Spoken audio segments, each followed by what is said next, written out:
guys, I'm about to go live, yeah? Good afternoon, everyone. How are you? Welcome along. It is Inspire and Be Inspired. I am smiling because just as I said to my guest today, keep it quiet, I'm going live. Rupert decides to scream at the top at the top of his voice. I'm going live, right? How are you all? Today we are joined, I am joined by Lofty and Rupert from Chillifunk Records. How are you guys? You are live on the screen now. Everything good? Very well, Andy. Very well. Lovely, lovely. So let me just begin by checking over all of my screen to make sure we are working. Everything is good. It is great. Roops, I think you're safe. I don't think we got your scream on the screen. So, yeah, so we're all good. We're all good. So today we are going to talk about Chillifunk Record, one of the UK's most respected labels. It's been around for quite a while, even though it did take a short break for some time. And then we're going to talk about the hot new releases and the upcoming schedule. Rupert has joined me. Has it just once you've been on, Rupes, or twice? Yeah, I came on. Hi, Andy. I came on with it was with Delhi and Lee. We were having a chat, weren't we? Okay, yeah. The four of us. That was on the Soulful House Mafia chat. So we have spoken about all things Rude by Rupert. Lofty, I haven't spoken to on the stream, which is a crime really, because you've got a complete backstory that needs to be shared in its entirety at some point. But as you know, we're not going to be able to get that deep into your own story. But it would be nice to begin with finding out, just recapping, tell us about your illustrious career from the off. So I've told Rupert he's got to sit there patiently while you and I have a little chat. Okie doke. I'll just shut the door quickly, just in case a plane goes past. 1 second, mate. 1 second. Go for it. Go for it. Let me just say good evening to Mr. Ian Dads. Dadsy is saying hi, as is singer-songwriter, DJ extraordinaire, Julie B. Good evening. She's props up nice and early, or plotted up nice and early. Right then, Lofty. Someone's right. That's Rupert checking his phone. I did tell you, Rupert, put your phone on mute. It's like herding cattle. Okay, Loft, all yours from the beginning. Can you hear that plane going past, Andy, or is that? No, you're fine. Good. You're good. Good stuff. Yeah, where did I suppose really back in where it first started was, I suppose DJing at school discos and all stuff like that. That's really where, and because say like people like me, Rocky, Clive Henry, Diesel, all those sort of we're all from the same area. Do you know what I mean? And so you can go back that far to sort of like DJing at school discos and that love of soul and jazz funk and that sort of like mid-80s thing. And then just literally. I used to do a lot of mobile things for people like Joe Borgia, who's a well-known guy, and he had a record shop in Uxbridge called Mega Mega. But again, it was that sort of like jazz funk in a pub function room type thing, with telephones for headphones and all that sort of stuff, if you can remember that. But yeah, and then from there, literally, it was playing at the Villa in Uxbridge, which was a little wine bar, which Flying. It was one of the first places that Flying did it, actually, that was like Brandon Block, Dean Thatcher. They did Haven Stables and Ealing, but then Flying was like a wine bar in Uxbridge. And sort of started there, and I was just DJing on there, I think like on a Thursday night. And then that's when I bumped into Clive and people like that, and Charlie and Dean and people around. And from then, that's when Charlie decided to open Flying Records, a record shop. And I just, because I was I just got asked, do you fancy coming working in the shop? And it sort of, that was the very beginnings of the sort of DJing and opening, being there at the beginning of Flying Records opening back in the day there. And then, that all progressed, and Flying Records went from Kensington Market All the guys that worked there in the past, so many people, sort of DJs that worked there in the past, from like Phil Perry to, Mark Wilkinson, Rocky, Clive, Joe Mills, Scott, the list, Scott Braithwaite, there's a big list of Dean Thatcher, obviously. And, so from there, Chillifunk really was something I was doing on the side. So Chillifunk initially, when it started about 95, was me, Ben Mitchell, who did Mr. Hamano and also did a lot of work with like the Idiot Boys and Dose Diesel and people like that. So originally, what we got together because he was working with This Ragged Jack. He was in This Ragged Jack, which basically Dean and that did a remix of. And that was the very early days of Cowboy Records, where it was the Aloof. When the Aloof, that first started, that was literally, in Jags, who was with Andy Weatherall and all the rest of it, who's engineering. We'd known each other since primary school.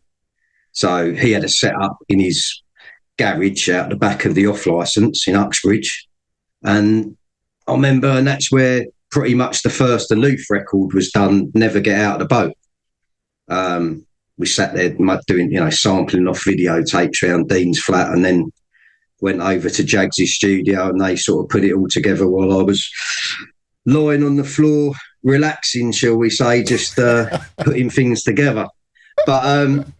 But yeah, so me and my friend used to say, seeing what's in the papers. Yeah, exactly. Yeah. Just doing a bit of gardening for the boys and that while they were sticking it. So I wasn't part of the Aloof or anything like that, but we were all just, friends and worked at the shop and all that sort of stuff. And it was just all this like real family thing, really. Do you know what I mean? That started from there. And then, like I say, the shop bore Cowboy Records. So again, but Chillifunk, like I say, digressing, is that, and I could end up going off on lots of little rabbit holes. So just tell me where to stop, and I can. But so really, Chillifunk was myself, Ben Mitchell, and a guy called Chris Easter that managed us, because we were Boom Shanker originally back in the day. We did records on. Really, you're Boom Shanker? Yeah. Wow, what's that record? Gonna Make You Move? Make You Move. We did that for Slip and Slide. I didn't realise that was you. That's a bad tune. That's a huge. That was a huge anthem. Sometimes, and I think actually that's all right, isn't it? Do you know what I mean? It is an absolute bullet of a record. That was a huge anthem for us in Birmingham. I used to play on a Sunday night at like an infamous party, and that was because it's quite soulful. It's got the energy. It's a proper groove. I'd never paid attention to the sleeve notes, so fair play, man. Yeah, no, we did, because again, it all wanders on from flying, because basically Max, who was at flying, helping, running the shop with Joe Mills, doing, building up this amazing mail order service, which used to service a lot of DJs all around the country, and even people from Nottingham, Birmingham, from Manchester, all over the place. Do you know what I mean? But he left because Peter at Slip and Slides offered him the opportunity with Jim, who's an old mate of Phil Asher's, Jim and Max, to run Slip and Slide, the label. So of course, when Max first went there, he was like, he asked. I think Rocky and Diesel did something. I'm sure Ashley did. Phil did that very early Jazz in the House series and all that sort of stuff. Was it? Yeah, Jazz in the House.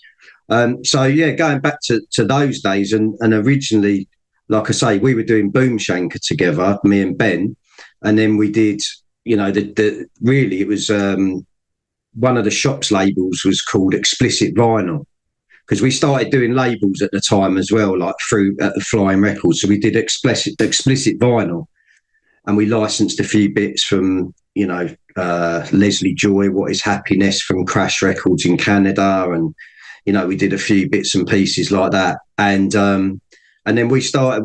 I remember at the time I went to go and see Chili Palmer's Day Off. No, not Chili Palmer's Day. Ferris Bueller's. No. What's the thing with John Travolta? With the film where they're working on the movie, and he's like a loan shark. I can't remember the name of it. That's ridiculous. But anyway, there was a John Pulp Travolta's Fiction. character. Are you talking about Pulp Fiction? No. There's another one. He was with in Gene Hackman and all that, and he was Reservoir Dogs. No, not Reservoir Dogs. Sorry, James Bond. But anyway, Mary Poppins. Mary Poppins. But anyway, John Travolta's character was Chili Palmer, and he was a dude. You know what I mean?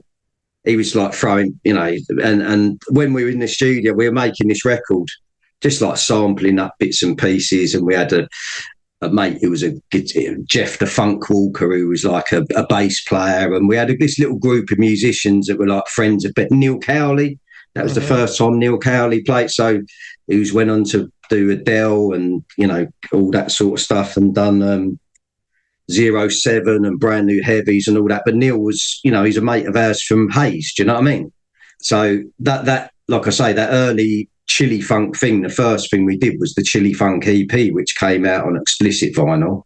And that was like sampling up drum loops and stuff like that on an Akai sampler, and then just getting musicians to play over the top, like Jeff playing bass, Neil on keys. And that was the first thing. It was called the Chillifunk EP.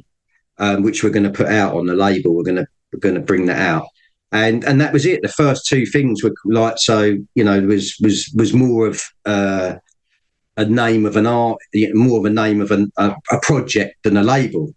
And then we just decided, well, let's do the label, let's carry on. And that's when like Diesel did the first record with Ben, DSL, Infusion, H-Man, Danny Harrison, who did 187 Lockdown, and what's the other thing he did, Roops? You played it on the show not so long ago. Rep, I'm not allowed to talk. REP, remember Rep? Yeah. He did quite a few things with Julian Jonah as well, didn't he? Yeah, he's a big mate of Julian. So really that was the story of the label at the beginning, was just friends, Diesel, Danny, me and Bet, just literally sort of using, going in Ben's studio and Ben sort of helping make these records, which gave the label a real sort of quite distinct sound at the beginning. Mm-hmm. It's quite sort of like... Definitely, you've listed, it's quite funny how you casually throw all of these names into thin air, just good friends. And when you actually look at the pedigree of those names that you've mentioned, there's some heavy hitters there, that you've mentioned.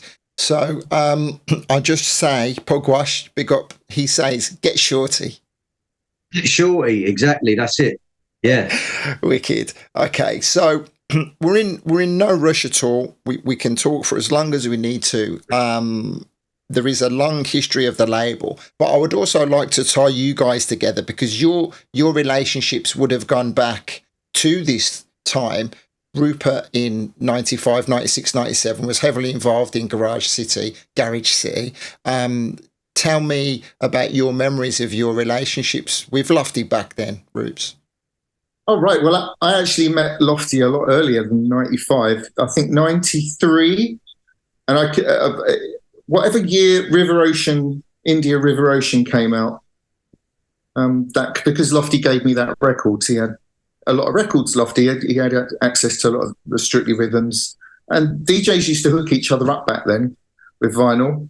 Lofty played before me. We played at a night in at Studio Valbonne, which was a big club back then in the early 90s in Maidenheads, and a lot of DJs went through there early 90s, and that's when I first met Lofty. And then when later on, Lofty and his friend Michael Hall used to DJ back to back together at Bar Rumba, and that was around that would have been 94, 5, 6, whenever it went to Bar Rumba, sort of that period. So I've known him as a DJ, since early 90s. While all this flying stuff was going on, obviously we were doing our thing. Very similar. I know Lofty mentioned flying. He'd done a flying tour in Italy. We done Bobby and Steve organised the Garage City tour in Italy as well, and we all played at the same clubs. Lots of London DJs, and got through Italy on the same tour, same clubs. Mm-hmm. Just different camps, different families. So there was a camaraderie there that you'd all work together. There was no sort of like because we're way past the, you know, sort of like the pre-ecstasy days. So actually, let me ask two questions. Pre-ecstasy days, was there a big split between north and south and east and west?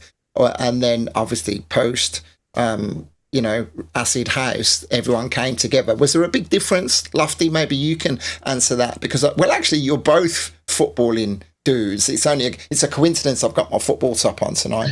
But yeah, go on then. Tell me about the football angle. I think yeah, I mean, because I was, I suppose, 54. So from a clubbing perspective, really, yeah, it was that sort of mid 80s thing, wasn't it? So we would have been 16, 17 at the time. So quite heavily going to football all around the country and stuff like that. And but at the same time, from a clubbing perspective, it was literally, you know, it would be Regals in Uxbridge, for example, was sort of like the big local one for us, because no one was really driving. You know, it's like over 18s, but, you know, people like John Jules played there, Paul DeCane played there, Chad Jackson, Nick Wakefield. You know, they were all sort of like the guys. And how it sort of was at the time was literally, it was a Sharon and Tracy sort of disco. And that's not being derogatory to Sharon and Tracy's, because loads of them are my friends. But that, you know, that sort of, you know, big Mecca nightclub type thing. But there always used to be an hour where it was hip hop. You know, it would have been Big Daddy Kane. It would have been, you know, Eric B and Rakim, all that sort of stuff. Then it might have been a bit of, you know, Maceo and the Max, and then a bit of house, you know, a bit of, that's what it was. That was your hour where everyone did the jacking hip hop dance, you know what I mean? Yeah. But in Birmingham, it was the 900 number. Yeah, the 900 number, exactly. Exactly. Yeah. But at the end of it all, there'd always be like a fight nine times out of 10. And I remember even being in Regals in Uxbridge, and I'm not saying I'm an hard man or anything like that, but I remember someone coming and saying, "Oh, your brother's on the dance, someone's picking on him." So we went down there as this little mob of fellas from wherever they were from, and next thing, you know, fisticuffs, and I'm getting marched out the back of Regals by the bouncer. And but that was what it was, you know, that mid 80s sort of experience, do you know what I mean? And then special branches around and all that sort of stuff. But so I don't really have much, you know, Acid House really was where I would have, you know, 89, 80, you know, we all say 88, but realistically for me, it was more like 89. I was probably a year later on than that, when John Jules and Rocky and that were doing things like Barbarella's in Slough, and, you know, they like Monday night, Acid House night, do you know what I mean? So, yeah, I know, yeah, but you heard the story. I mean, football became very sort of untrendy, didn't it, after Heysel, really? You know, after the Liverpool and Juventus thing in Heysel, that's you sort of, football became a bit sort of like, you know, and people got into music and taking drugs. So, you know, there were stories like, I remember like my mate coming back up, Arsenal went to Millwall and they were like dropping beans and like dancing on the terraces type thing. And you started hearing all those sort of stories. And you saw affiliations, like people like, you know, that normally would be tearing, trying to have a go at each other all the time, were hanging around in clubs. Mm-hmm. You know, Arsenal's, Chelsea's down here, Arsenal's, Chelsea's, you know, West Ham, Tottenham, all the QPR, all the, you know, the different teams. You know, everyone was sort of hanging around in clubs. So it did kill it. It did kill it. And rightly so, because it was dangerous. Do you know what I mean? It was like, you know, going out down the you know, in a pub or going to a club in a, you know, we used to go sometimes to somewhere in Norfolk, which was very naughty for us to go to because it was out of our area. And, you know, and that was that was your sort of more, you know, that experience. So Acid House coming along and killing all that, peace and love and everyone being matey was a amazing thing, really. Roops, does that also ring true to you as a staunch? Do you want to talk about your football affiliation? You muted. I didn't mention my team. Have you muted yourself? It's funny. Right, so Acid House to football hooliganism. we got there. How have we gone there? This isn't that podcast, but we'll carry on. No, I know. It's just funny. So yeah, 88. What was I doing? 88. Very similar to what Lofty was saying, but that was more collecting records. 88 for me. 89 seemed to be more venturing out. I lived in Surrey. We commuted, young drivers, 17, 18-year-olds. And I remember, just by luck, a friend of mine, her father was manager of a few nightclubs from South London, and one of them happened to be the Park in Kensington. So we caught the tail end of the shum parties. This is my gang, right? So we're from south of Croydon, Purley, sort of touching Surrey, those sort of areas, travelling up.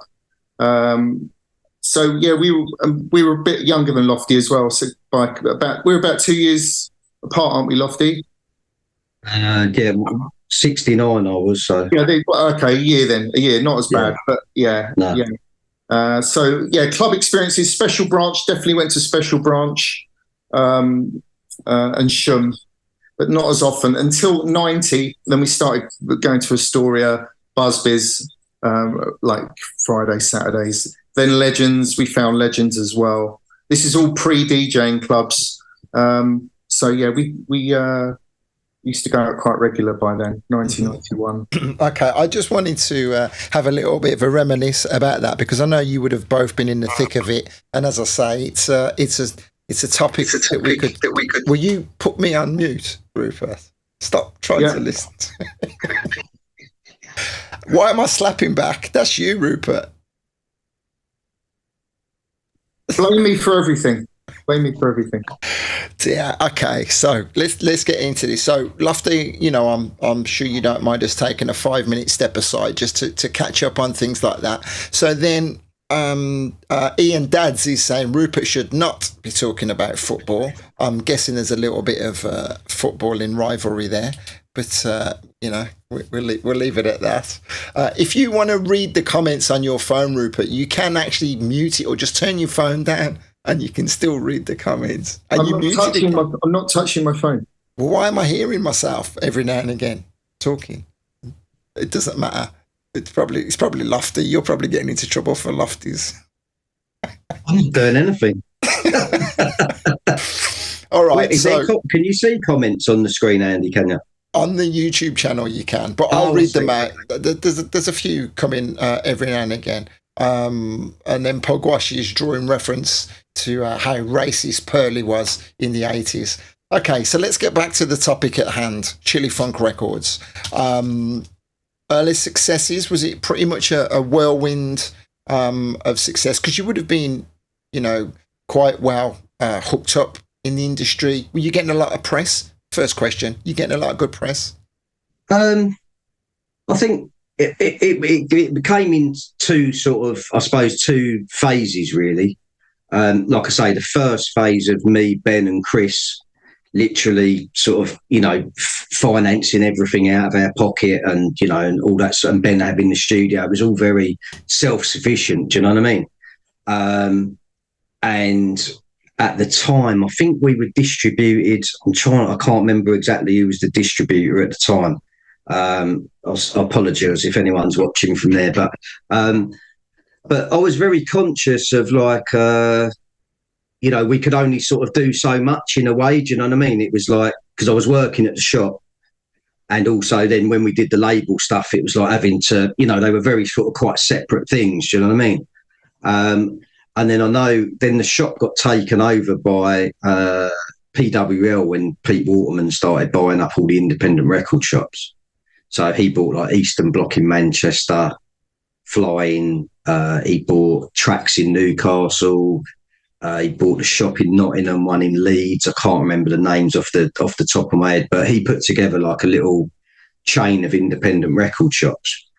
And so I was getting busier and busier in the shop and, DJing and stuff like that. So it was a bit like, it was. So I just sort of, when we got taken over, the guy that did it was who was the financial guy, was Norman Merry, and we had a good chat. this was when Flying went from Charlie Chester days, and it went over to this other, company. Because I think Charlie, it was similar for Charlie. Flying had got to a point where it was self-sufficient, but it was literally like, you paid for records out of the till in cash when someone came round one of the vans with the import. So very similar to Chillifunk. It was like, okay, well, and I just sort of, when I chatted to Norman, I said, look, I've got a label that I do with a couple of other guys. Would you be interested in sort of bringing it into the shop? Do you know what I mean? And he said, yeah, anyone that's doing stuff with, in the shops and that, we'd look at doing labels. So that's really when it changed, when it went from, where it went from, being part of the shop, basically. Do you know what I mean? Mm-hmm. And then that was a different ball game then. Do you know what I mean? It was like the first... You got more budgets to work with then because of that? I'd say not. Actually, it was probably a bit later than that. It must have been about 8, 9. It must have been 10, 11.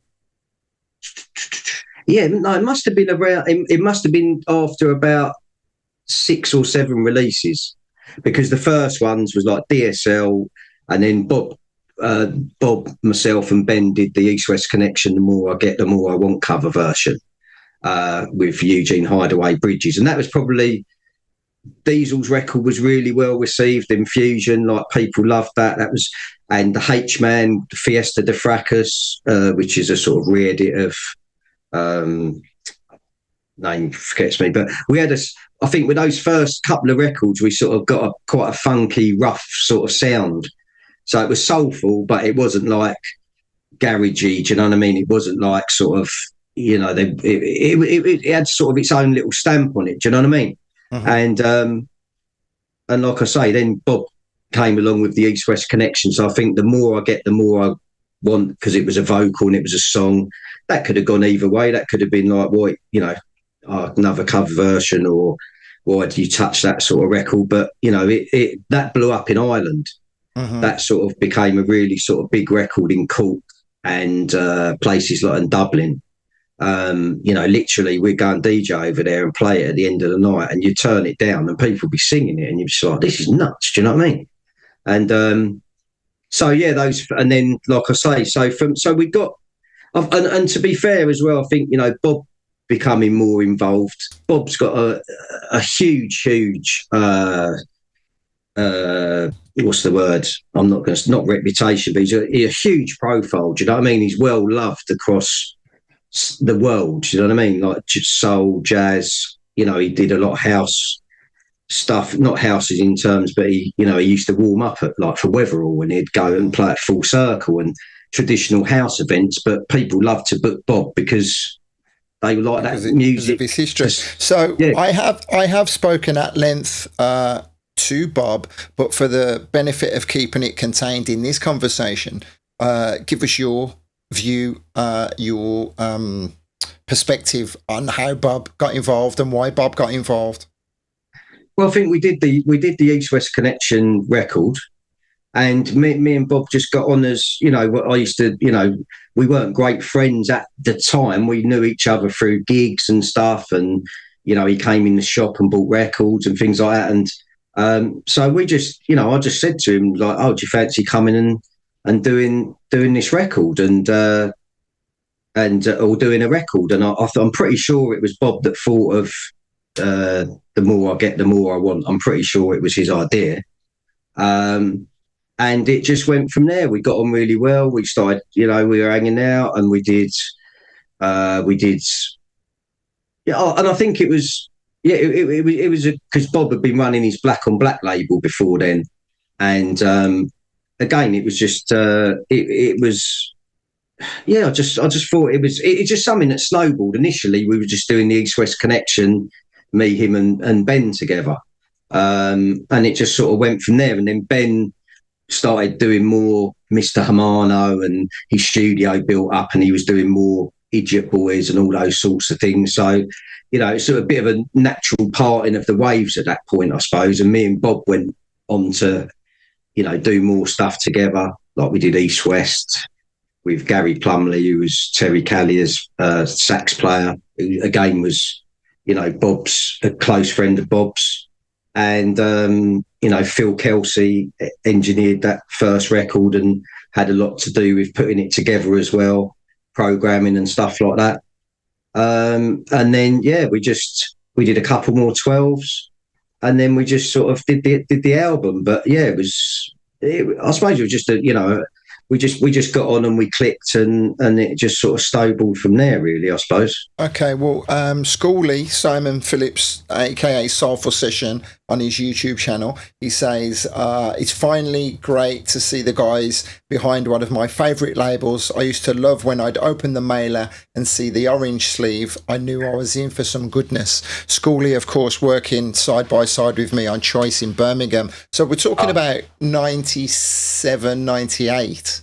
Right? Yeah, sort of, yeah, that's right, yeah. Mm-hmm. Big, and then on the East West, The More I Get, The More I Want was obviously a big tune, a big cover, and then some cracking instrumentals. As many people are aware, I've got many records here that I've been playing for many years, and that your Chillifunk Records were the sound of a Sunday afternoon for me on Choice FM. That just absolutely beautiful. Thank you. Really good. Okay, so Roops. Sitting patiently listening to all of this again, you'd have been purchasing all these records at the time, or getting them sent to you and supporting them. Fond memories of them smashing it at Garage City. Well, at the time when that label was rocking and rolling, obviously Lofty was up at Dean Street. Lofty was like a 10-minute stroll from the zoo offices on Shaftesbury Avenue. I'd go and see Lofty all the time. Mm-hmm. Something about that shop. I've always gone to Dean Street, whether it be Catch a Groove when Lofty was there, and I've always worked in Soho during those times anyway. So yeah, everyone wanted to get as central as possible. Obviously, big is everywhere Dean else, Street, but there was a lot of people central. Is Dean Street the one that was just around the corner from where Black Market was, or is this a shop a little later on? It's flagged by Wardour Street and Dean Street. They go all the way up from Shaftesbury Avenue to Oxford Street. Yeah, mm-hmm. That's the hub. Soho Square, and all the record shops fall within that. And Berwick Street Market as well was a huge record shop place as well. Got a big up Berwick Street. But yeah, Soho. So Lofty was 5 minutes away during that Chillifunk. So if we weren't getting sent them, we'd go and get them. Chrissy would bring them back. Bobby would pop in, bring them back. I'd pop up. We saw each other so often those days. It's nuts. Mm-hmm. So tell us about the Schoolie mentioned about the orange sleeve. Who was the brain box that came up with the concept of the styling of the label? Well, I suppose very. And just to answer you, go back to your previous question when you said about press and stuff, which maybe we'll move on to when we talk about a bit later on. But people like DJ Paulette was very supportive. Very, very Nicky Tracks, all those sorts of people that were sort of. And sorry if I've forgotten anyone else, but just a couple of names that spring to mind. But we got someone like Yogi up north. Yeah, although there's a really good network of people that if they like something, they support it. Do you know what I mean? And not everything you do is everyone's cup of tea, but it's and because you sort of maybe you're quite diverse in what you do. Do you know what I mean? But yeah, we were very, very very blessed and very sort of appreciative of the support that we got. Do you know what I mean? It was really, and without it, you can. It's a thing. You put the records out, but without the support of other people writing about it, playing it, and all the rest of it, it will only go so far. But what was the bit we were just about before? I just wanted to mention a few people there. That's all. I was asking about the artwork. Oh, the artwork. Because obviously you've refreshed the artwork for 2023 or last year, very much based on the original. But I do remember, I think on the first DSL record, or I may be incorrect, was it a slightly different looking logo?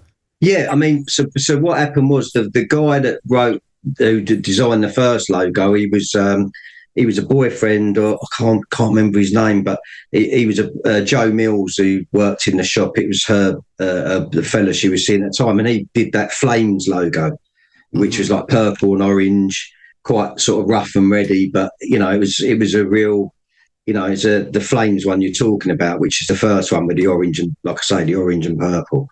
And then at that time, it just came in a plain grey disco bag. And then as it progressed through, you know, through the years, we changed it up a couple of times where we went with, just slightly, well, without the main logo, we did it more in typeface. And we just did it a few times to freshen up. But when we came back, we sort of thought, let's redraw, you know, the original one. And sometimes we'd do an orange sleeve, again, like an orange house bag, or we'd have the purple house bag with the Chillifunk Records in orange across the top. You know, it sort of depended, really. We went through different stages with it. Do you know what I mean? Mm-hmm. Go on, Roots. Yeah, go on. Sorry, Roots. I was going to say, didn't Paul Warren do one of the original designs? Paul Warren? I don't know. I don't believe it. No, I don't think so. As much as Paul's hello, Paul, if you're watching this, old school friend of mine. When we came back, I spoke to Richard Epps, who basically designs a lot of Ashley's artwork, and he's got his radio show with Dean Thatcher on TWR. But he's a great artist, you know what I mean? And I just said to him, look, I want to keep the original artwork if we can, but can you just sort of freshen it up a little bit? And he just redrew it, and it's great. He done a fantastic job. But he does a lot of stuff for Ashley and Joe's label Ramrock and things like that. He does. So yeah, he did a good job. Okay, so we've got quite a long history of the label. Now, one question I want to ask, and as everybody knows, I do zero research. Am I incorrect? Why have I got Nathan Haynes in the back of my mind? Did you have some early Nathan Haynes on the label, or am I completely misguided with that? No, we did the 2 albums, yeah. So I knew I had it in the back. Yeah, no, I mean, but again, it was more of the relationship with Phil. Do you know what I mean? God rest his soul, Phil Asher. We all miss him dearly. Do you know what I mean? But but part of doing this whole thing is, you know, like I say, I stepped away from it for quite a long time. But me and Phil had a couple of chats, you know, before he passed away, and I think, you know, when he did, that gave. I just sort of thought, you got to try and keep it going. You got to keep it going. Do you know what I mean? It's sort of, and that sort of resonated with me, you know, quite a lot in sort of trying to keep the legacy going of all the guys' work. You know, Phil's work, you know, Nathan's work, Sandy, Bob's work, everyone's work that's done stuff on there is a bit like, you know, that was the drive to because obviously when it's all vinyl and CDs, when those things run out or they're out of press, that's it, unless you're going to find it in a boot sale or wherever you're going to find it. Do you know what I mean? It's sort of gone, you know. And that was the drive to sort of get this thing up digitally was, you know, at least it's up, it's there, and it's there forever then. Do you know what I mean? It's like, you know, people can go back and revisit this stuff 25 years later. But back to the original thing, yeah, Nathan, but that was more of the relationship with me and Phil, where it was like, do you want to do an album? And it's like, yeah, we could do an album. Yeah, I've got, and then talking about the idea of what the album would be. And Nathan was a friend of Phil's. And it was, you know, we spoke about the idea of, doing a Nathan Haynes album. So, but it was pretty much Phil producing it and co-writing it with Nathan, and Nathan bringing in Vanessa Freeman and Verna Francis and Shelley Nelson and all these people. But yeah, so Sound Travels was the first one. And then we went on to do Squire for Hire, which had the Marlena Shaw, Squire for Hire. It had O Mysterio, it had Guida De Palma. It had the guy that does all the spoken word stuff. His name escapes me now. Rich Medina. So we did, and Damon Albarn did a cover of FM. So the record that my memory's terrible. But FM Steely Dan cover version. So both albums were, you know, very much Phil involved, and you know, and Nathan being the artist with all these other looking back, it's easy to piece the dots together, even though my memory's just as terrible as yours. Were you caught by surprise of the success, or was it only as the years progressed that retrospectively the Nathan Haynes albums became big? I think they were. I mean, Phil was prolific. Do you know what I mean? Prolific, and was up there with all the American producers at the time of that. Of those genres. Do you know what I mean? It's like you just had to look and see. Louis Vega, Kenny, all those Kerry Child. Everyone played Phil's records, and he was a dude from West London. Do you know what I mean? And it was like, and he fit, and he wasn't just someone that he was so well respected. He was king of the drum machine. Do you know what I mean? The MPC and everything. Do you know what I mean? He was. I used to go to his house, and that's all he did all day. Literally sit there on the drum machine. He's anyone that's been there, all these the Mark de Clive Lows and all the guys at Kaides and all those people and Orin know Phil very. He feels you sit there on the drum machine, tunes, music. Do you know what I mean? And was I surprised? Not surprised in terms of. I don't mean how you gauge success in terms of sales and all that stuff, but it was a great record, and the second album was okay, a bit more. I think the first one was a little bit more. I suppose a bit more electronic. It was still obviously had the thread of jazz running through it, but it was more like sound travels, and that was like broken beat and stuff like that. And then obviously I think because they had a bigger budget on the second album, that's where you got the being able to use Marlena Shaw and Damon and people like that. But I think they've done an amazing job. Do you know what I mean? They Tom, who's my partner in the label now, Tom Davidson, he helped record a lot of the stuff that was going on at Livingston with the string section and all that sort of stuff. So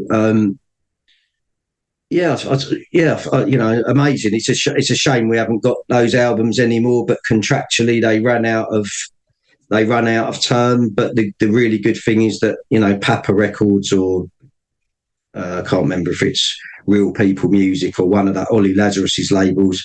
When it ran out of contract, he ended up taking it on. So if you want to revisit those albums and those the work that we all that we put in to put it all together, it's there. Do you know what I mean? Which is great. People can still go. Lovely. It's lovely to hear from your mouth the fact that Phil continues to inspire long after he's gone, and his passing, was a catalyst for you to think, we need to be aware of what we're doing, and we need to document this, and keep running past the baton on, so to speak. I think people like Felix Hopkins that did all the you had that crew of people that were from that little West London down at Acklam Studios there or whatever Phil Studio, Felix Hopkins who Fluidity Studio, Bugs in the Attic, Mike Slocum, all those guys. Do you know what I mean?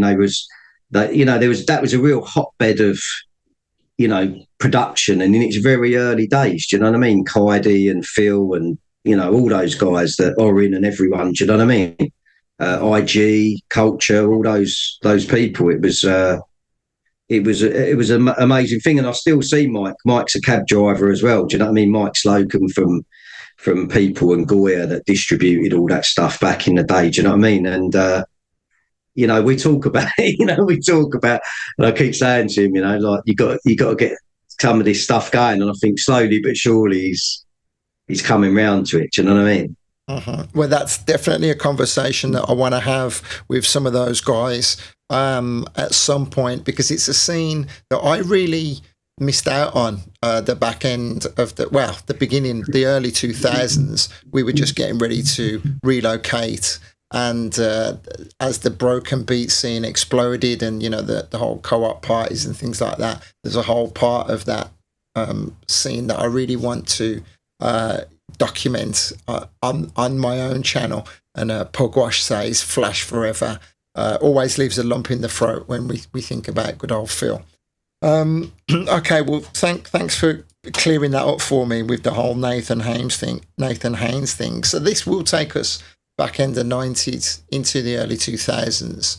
The momentum was still going strong. You were still happy with how everything was flowing.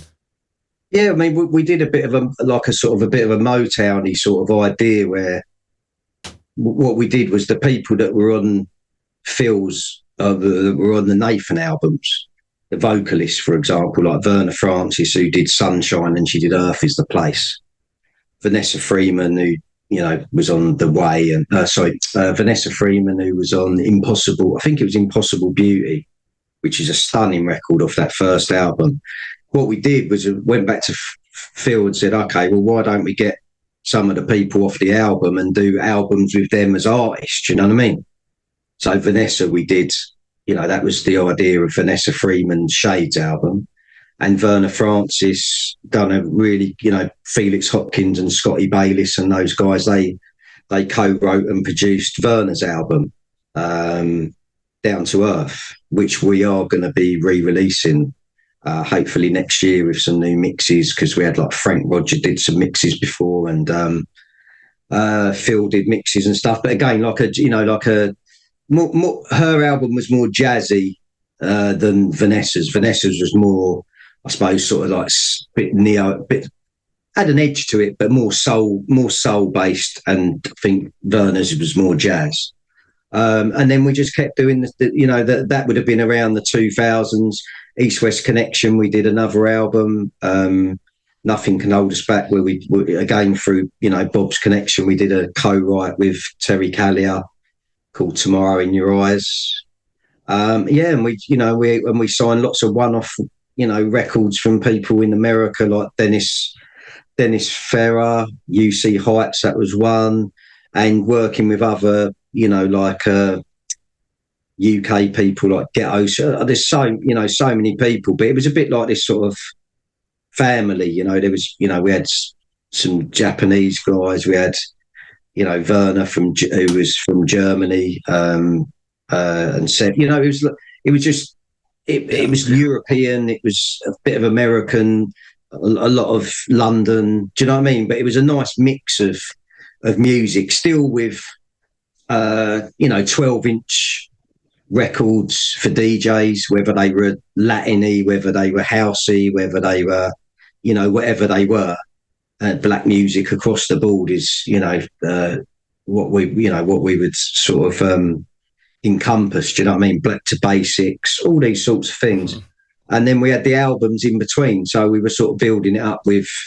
Well, you're mentioning a lot of artists here that I know is going to make people's ears prick up and say, oh my God, I forgot all about that. Oh my life, I've got to try and find that. So as we start to talk a little bit later on about the more modern productions that you've released, how much of this back catalogue have you made available digitally, or have you had issues with the rights and the licenses and everything? The main issue I had was when I threw it all away. You're joking. like the masters and stuff. Yeah. I took everything. There's one day where I just thought, I ain't doing that no more, because I was doing the knowledge, and I thought it's taking up all the room in my shed, like this one at the bottom of the garden.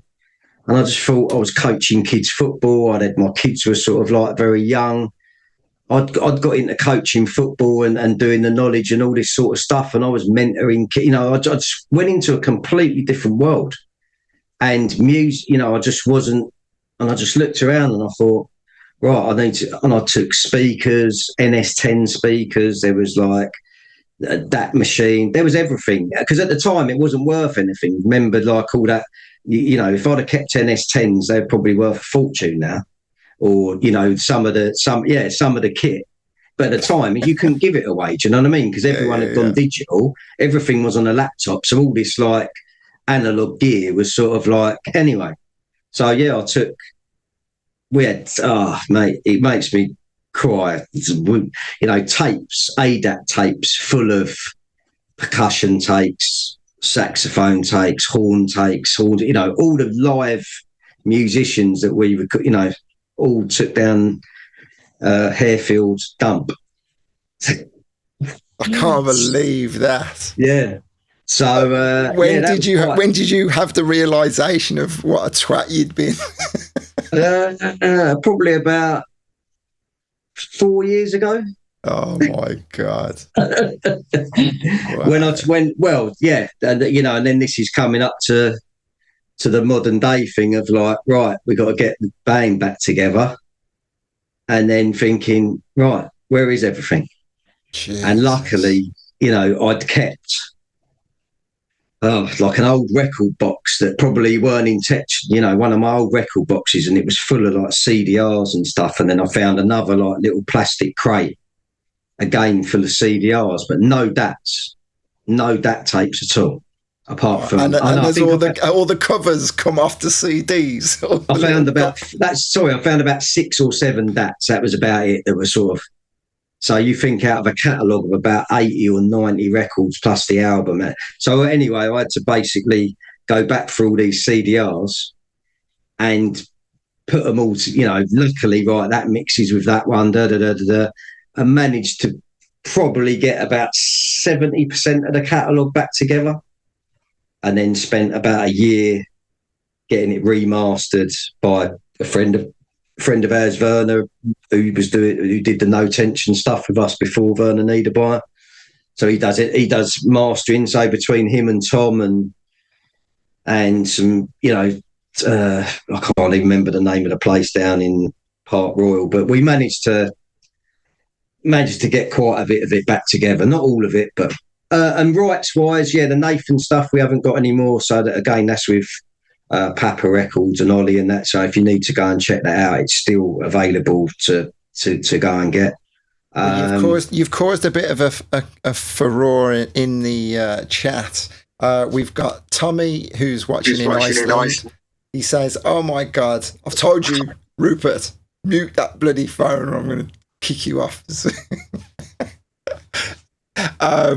Dr. Lulu LeVay is shouting, saying "Lofty!" And yeah, that's Tommy's. That's Tom Davidson. That's his lovely girlfriend.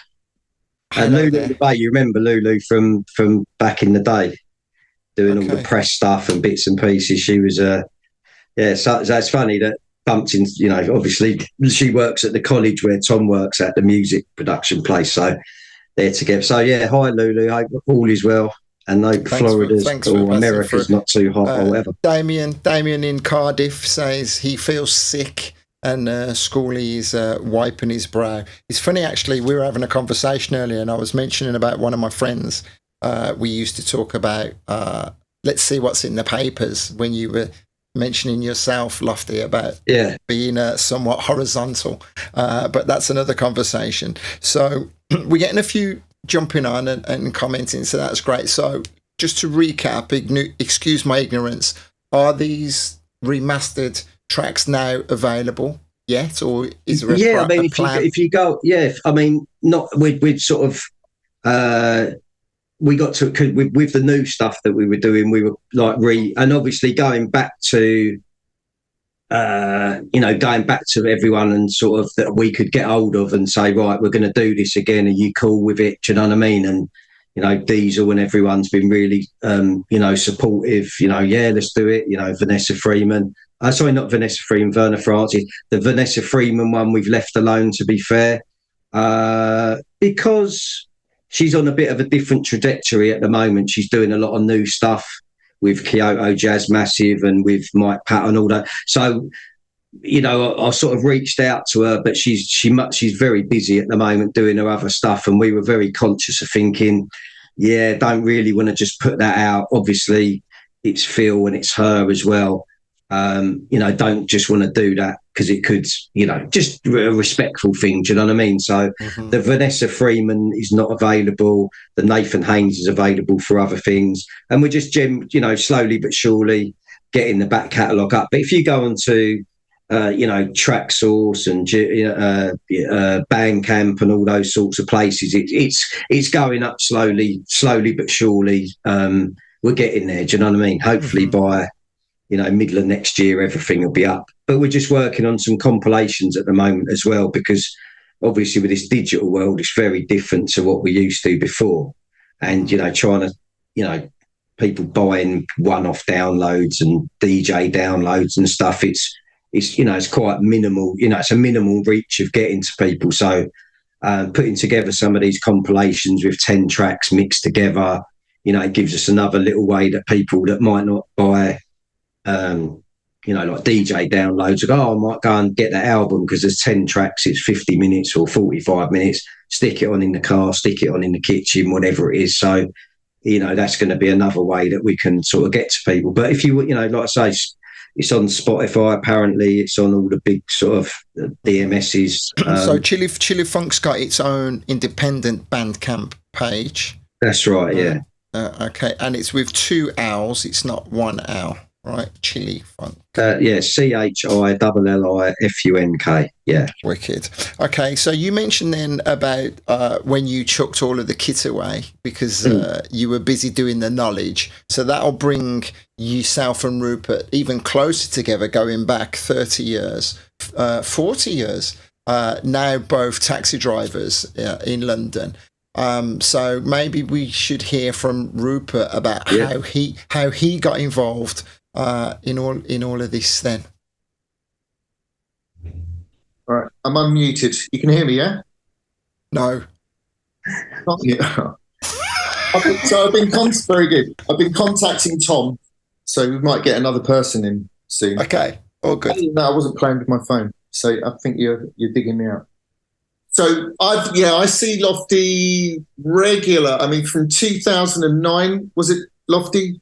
We got our licenses crazy close together, wasn't it? Within a month, and then I see him every day. We start our days when we choose to work. We normally meet at the same place. So music's always going to come into it. Oh, listen to I started making bits and bobs at home. It's funny. Do you remember that first conversation we had?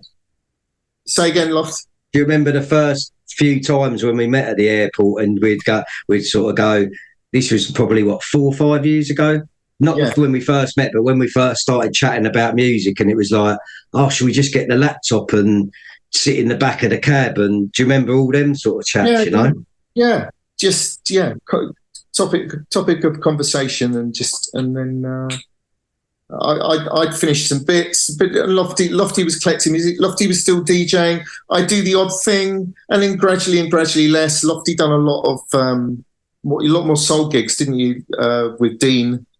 I weren't doing much, to be fair. I was literally, I bumped into Dean, and Dean asked me to do the social, which was in the Little Portland Street. So I did that maybe once a year or once or twice. And then I did Dean Thatcher you're talking about? Yeah. Okay. And then I did the IB for Soul Week, but I wasn't doing much. I was sort of doing a few bits here and there, really, Then I guess, Andy, just needing to get that creative thing out of me, and Lofty's the same. You're the same as well. Anyone in music needs to be involved in some way or another creatively. Mm-hmm. I feel a lot of similar-minded people, and then it just came around. He'd met Tom, and it just was the right timing, really. And I'd started. A bit of a David Brent there. The dovetail. So, yeah, it's good timing. Learnt my equipment, by myself, like I wanted to do for years, after sitting with Grant Nelson for years, and Kerry Evans and Gavin Mills, as you know, all those great people. You want to end up being to, learn the equipment just like that and do it. Be able to do it yourself. So it meant learning musical instruments, and just trying to be Mr. DIY. And Lofty had that outlet when he decided to start the labels up with Tom. I think it was 4/4 tracks at the time, 4/4 Soul, which was Tom's label. Is that right, Lofty? Yeah, I mean, it was in COVID times, really. I just got back in touch with Tom, and he got these 2 late 4/4 Soul he'd done. So I just literally was helping out with that. So Chillifunk wasn't even resurrected at that time. So yeah, carry on, Rich. Yeah. Well, we'll come back to you, Roops, to hear more from you. But you mentioned Tommy. I want to apologise because I had said initially that we were going to be on later than we actually began, and so Tommy's whole schedule was messed about because it was supposed to be the four of us having this conversation. We're going to see if we can bring him on at some point. So carry on messaging him, Roops. So tell us a little bit more about your connection with him, Lofty, and then we'll come back to Rupert. Where what is Tommy's history? So Tom's history originally, when we were recording the very first East West Connection album in Berwick Street Studios, we were mixing it down. So we'd done all the it was literally me, Neil, and Bob. Berwick Street Studios in the basement, like a SSL room, mixing down and tape. Tom was one of the. Can't remember if Tom was the assistant or whether Tom was the engineer for the session, but that's where we met for the first time. So that would have been around 1999, 2000, that sort of time. Okay. So that's where I first met Tom, and then. When we did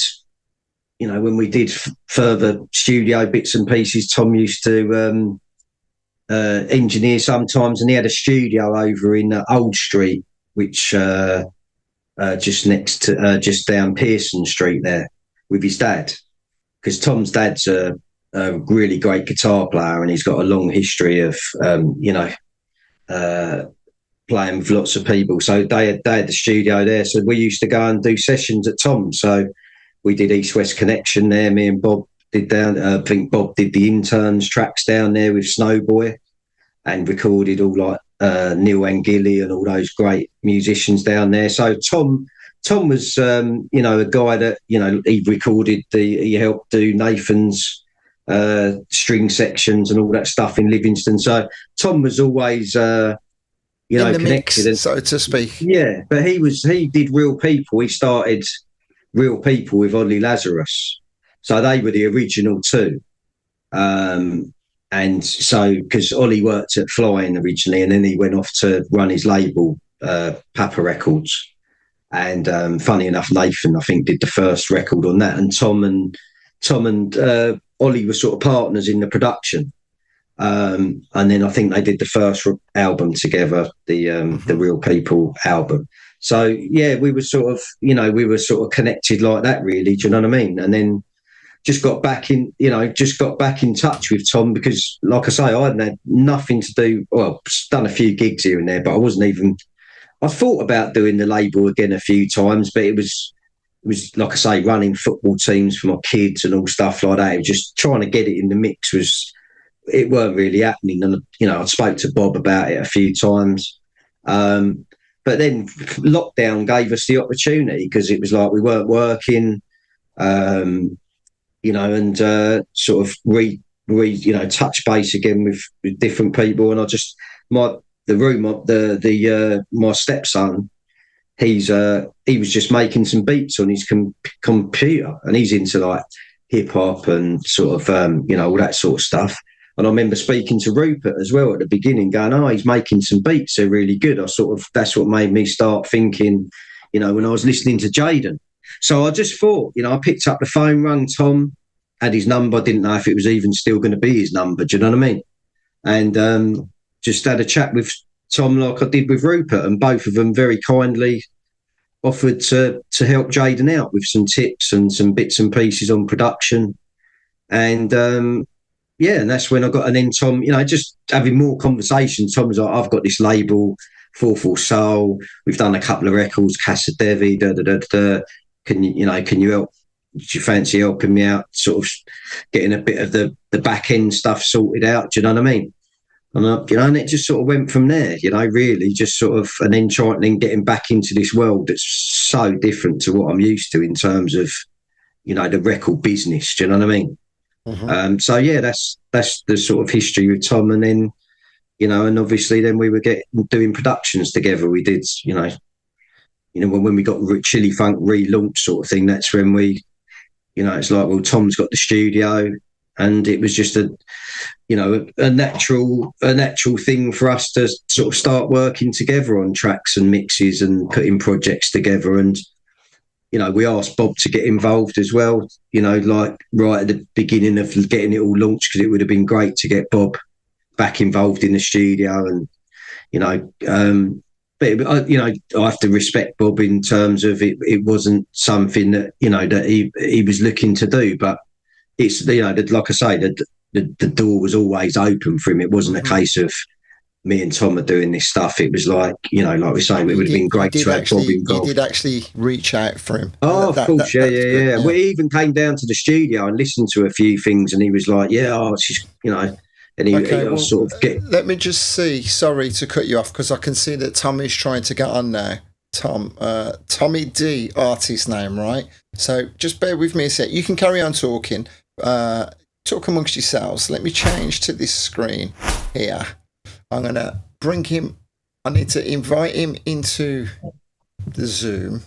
I need to show myself. Oh, Tommy D, there he is. So I think we are all together. Tommy D. Here we are. Tommy, welcome. How are you, my friend? I'm good. Can you hear me? I can hear you booming loud. See you all. Good to see you. Thank you for joining us. I did apologise earlier. Completely my cock up with all of the timings. So it's good that we can have you again. So Lofty's just been telling us about your history, your illustrious career, your great connections and your skills. So do you, I guess maybe, have you been listening? Have you had the chance to catch up on any of what's been said? Yeah, I was listening for the majority of the Zoom call. So yeah, I've kind of heard most of it, bar my Lofty giving you guys my CV. So I don't know what he said yet. So well, I was going to say, is there anything that you want to pull them up on? Because they've been completely bullshitting most of it, I'm sure. No, but they've been heaping praise upon you and your skills. So obviously, wanting to work with Lofty, you had a great connection back then, and you must hold him in high esteem, right? Yeah, I mean, is the sound all right? It's not sort of flipping back or anything? No, you're great. It's really good. You actually sound better than these two jokers, so don't worry about it. I am the sound engineer, so it'd be worrying if I wasn't sounding better, really. So yeah, I met Lofty. I worked at a studio called Berwick Street Studios in the 90s. And that's where Lofty and Bob and Neil did the first album. And I didn't actually work on that album. I was working in another studio, but I met Lofty and Bob, and then just got connected to him through the studio, through Berwick Street Studios. And then I did the second album, didn't I, Lofty? Didn't you assist on the first one or something? I assisted on the first, but that was mainly Nick Caffrey who assisted on that. And then the second one. I did sessions with you guys, I think, and then our relationship was sort of built from there. And then you got me to trying to remember if we did anything in between then. I think what happened was, we used the studio to do Moving On and a few other things like that. But this is Berwick Street days. This is before Pitfield Street. This is. Right. We then did the second album. The second album was when Phil and you redone all the drums and stuff. So we basically recorded it.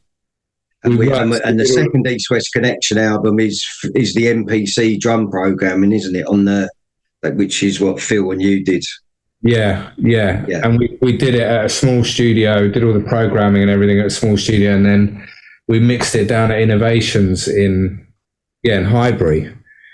And that's how I met Lofty, and then our relationship started from there. And then I'd been working in studios across the world actually since the early 90s. I got a job in a recording studio in 1990, I think it was. Maybe even been a little earlier than that. So I was sort of around the scene doing a bit of UK garage in the 90s and started doing my own stuff as well. And I met Lofty, but then I opened a studio late 90s, early 2000s off the back of the Real People project. So Ollie was mentioned in this session earlier. Ollie used to work at your shop, Lofty, didn't he, on a Saturday? Yeah, that's right. No, he worked. He was in there. He worked like, yeah. And Lofty phoned me up. He said, "Oh, can you do a session with this guy's in the shop?" And then, anyway, cut a long story short, me and Ollie started Real People, which has gone on to do lots of stuff. I'm not in Real People anymore, but I did the first. We actually started as Samson. We did a couple of records on a stereo. Now, here's something. Lofty knocked back our first record, didn't you? You were going to sign it. Bob wanted to sign it, and then Lofty was like, "Yeah, I'll sign it." And then he U-turned on it. I can't remember why. But I can't remember what it was. The Samson record was like a down-tempo thing with Anna, who sang on the East-West Connection stuff. She sang on it. And that went on stereo, that record, and got a remix. They got a remix done by, who was really big at that time, and it sold like loads and loads. And then we did a follow-up record as Samson, and then Ollie started Papa Records, and that whole thing happened. And we got a studio in Old Street and started the whole Real People thing. And then Lofty started coming down to the Old Street studios, People Studios, and Phil and all those guys, and Mark de Clive Lowe. And I did a lot of stuff with Madaji, bless him, he's no longer with us. Did lots of Madaji's records down there, did a lot of stuff with Phil, did all Lofty's stuff with him and Bob. I did a load of records with Bob down there as well. Did a load of kind of early grime stuff in the early 90s. And yeah, so we connected from Berwick Street Studios, and then our working relationship has progressed over the years. But yeah, we've spent a lot of time in studios together over the years.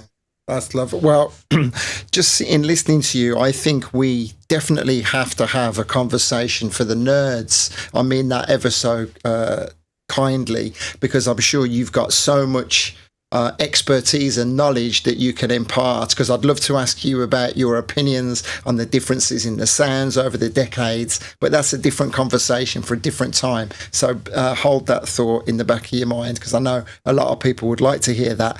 My voice now sounds completely hollow in comparison to your booming. What mic are you using? Have you got like a compressor on there? It's just the laptop. It's the acoustics in my kitchen. I spent a lot of time on them in the kitchen. Oh, well, I was going to say I need to move out of my studio then and get into there. Okay, so let's get back to the Chillifunk story. Thank you for sharing all of that as well, Tommy, and thank you for joining us.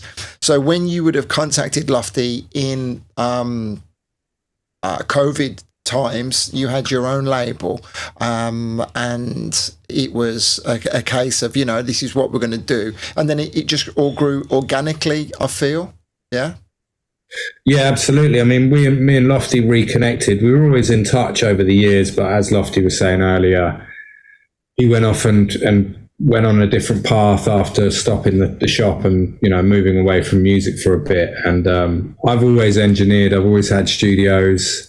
I haven't always been producing music, but I've always engineered and mixed and mastered other people's music. So we reconnected, and Lofty was kind of like, I see you doing this label, kind of want to maybe get involved. And what are you doing? Like, do you want to kind of, like you keep saying, get the band together? Which I jumped at the chance, because we've got a really great working relationship, me and Lofty, and we've been doing it for years. We've been working together for years, and with Bob and all the various sort of guises and various incarnations, and now obviously with Rupert as well, which is an amazing addition to the kind of production team as well,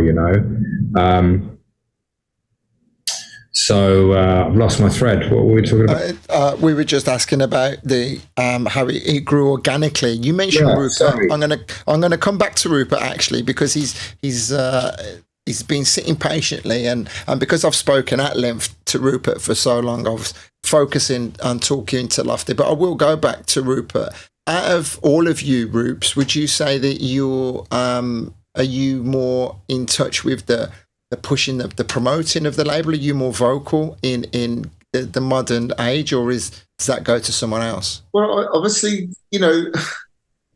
I'm in familiar territory in the sense that the time I was with Grant at Swing City, and then so it's not like alien territory, but really my involvement originally was as an artist, mm-hmm. and linking that to Lofty and Tom. And just sharing a similar, at the same place really. Tom's obviously been running his his label before, and then Lofty, you know, at the same time hooked up. It all came around at perfect timing. But really, as an artist, I'm a flag waver for the label. I do a little bit of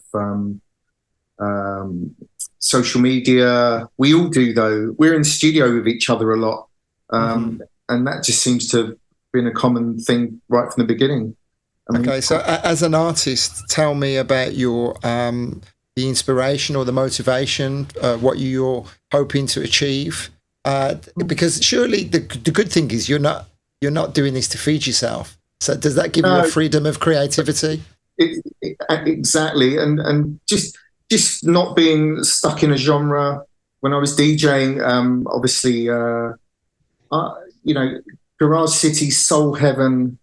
If you think of those promotions I've been involved with, it's been very soulful house, and it's just nice to just do something out the box. My whole record collection, you know, all those influences, you know, so just doing different style music as well. Not thinking about DJing, really just wanting to produce. I'm really enjoying that at the moment, and you know, in with the guys in a really good spot. I love what they're doing at the moment, and you know, I've had a lot of support off Tom. I've learned a lot from him in a very short time, and you know, Lofty as well, believing in what I'm doing, and you know, just getting on, being happy, having a good time. And well, I can see that you've got a great chemistry between the three of you. That goes without saying. I could see when we were talking before we came on air, Rupert was quite animated talking about Tommy. You guys obviously go back a long way, Lofty and Rupert. So with regards to the label, and I'll ask you the same question, Lofty, the motivation, the drive, to the commitment to putting out the tracks, is there? Do you have to make a decision about how something is going to do commercially, or is it just a case of no, that doesn't even come into the equation? No, I think that you know what it always used to be with me and Bob when we were sort of out was that we had to put out records that we played. That was it. Do you know what I mean? And whether that's a funky down tempo thing, whether it's you know, a soulful house thing, whether it's a more of a Latin stomper, whatever it was, you know, everything that we put out, we played. That was the, you know, and also to work with good people. That was another big criteria, because I've worked with some people, and it's, you know, and yeah, you know, I like working with good people that make good music, and you know, we're all on the sort of same page. Do you know what I mean? And I think the really important thing is, as much as, I mean, I wanted to obviously get Bob back involved and all that sort of stuff, but because Bob hasn't, that then, you know, that sort of to evolve, then, you know, people like Tom and Rupert, they're key in. I've done it the same thing in the shop. Do you know what I mean? Like at Flying Records, you know, that it evolves. And I remember in a certain period at Flying Records where, you know, it was like the new school came, and it was Anthony and it was all the young guys that were sort of like out all the time and down Co-op and all these things, Andy Baker, all that. And it's the same thing again. It gives you a new injection of influences and musical knowledge and all skills that, you know, Rupert, like I say, me and him have been, you know, friends and respected each other for a long time from a DJing perspective. You know, me and Tom from the studio side of things, and it's you know, I can't do it without them.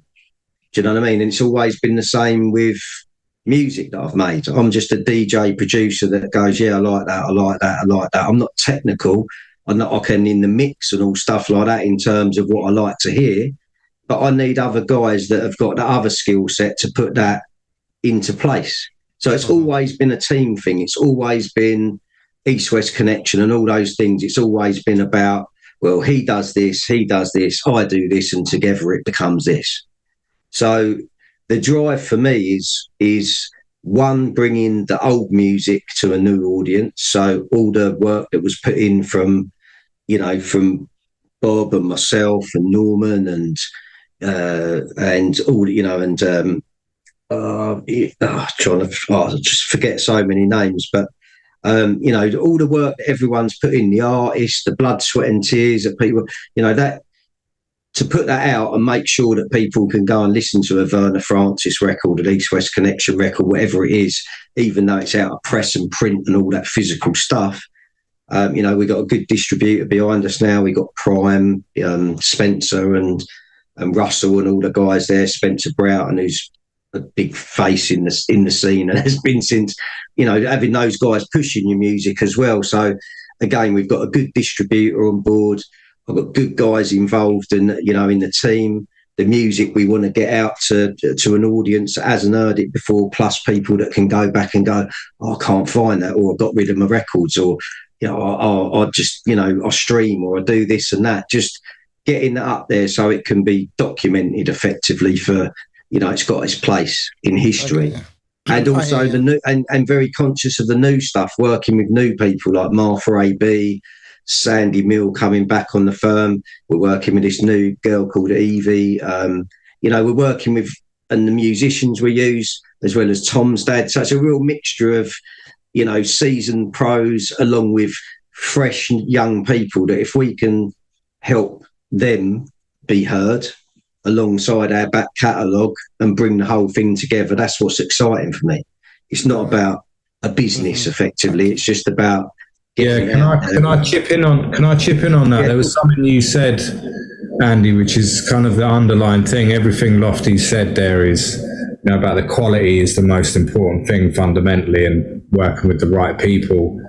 But we're not driven by numbers. We're driven by, I would say, probably, thank God, no doubt. Well, you kind of have to be. If we're all honest about the game, it's a different game now. But we're driven by putting out good music, and that's our ethos. And I think that drives the quality. You know, we're not driven by, you know, is this record going to make this or put us there or do this? I mean, you have to be. We're running a business ultimately, but we're doing it for the love of it as well, you know, which is different. 20 years ago, 15 years ago, it was more of a bread and butter thing. And I think now, because it's not so driven by it's our only kind of sources of income, it allows us to be a lot freer. And it's a great platform for the old stuff to be represented, like Lofty's saying, the old catalogue to come back, but for new artists to come on board. And I think that's why relationships like the relationship with Rupert bringing his talent to the label,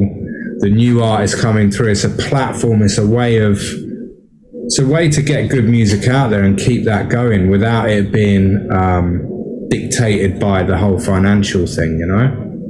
There's clearly you feel a responsibility to want to be able to represent that. So from an A&R perspective, do you all have a hand in it, or is it, are you, I'm going to answer my own question. Are you actively always looking for new talent, or have you got your little collection, your network? Yeah, I mean, we're always up for hearing new stuff, but we've got a kind of tight unit of people. And the other thing is what can happen though, we've got to be aware of, and Lofty's great at kind of managing that side of things, because, you know, we all play to our strengths in the team.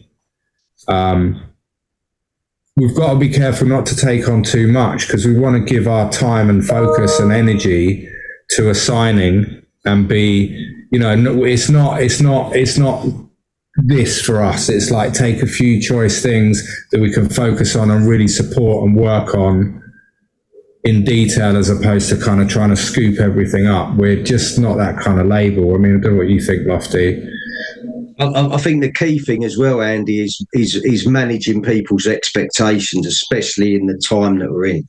So effectively, at the moment, we've got an Albert Phillips record from the guy, you know, friend from Chicago. Again, you know, someone that was a big fan of Bob's really back in the day, but Albert was Frankie Knuckles' warm-up guy, and Albert's making, you know, with Shamrock and Guitar and all those guys, he's making big waves.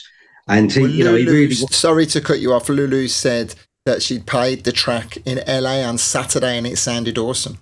Nice. Thank you very much. Okay. And lovely. We get a rewind though. That's what we need to know. The rewind, yeah. Get a rewind.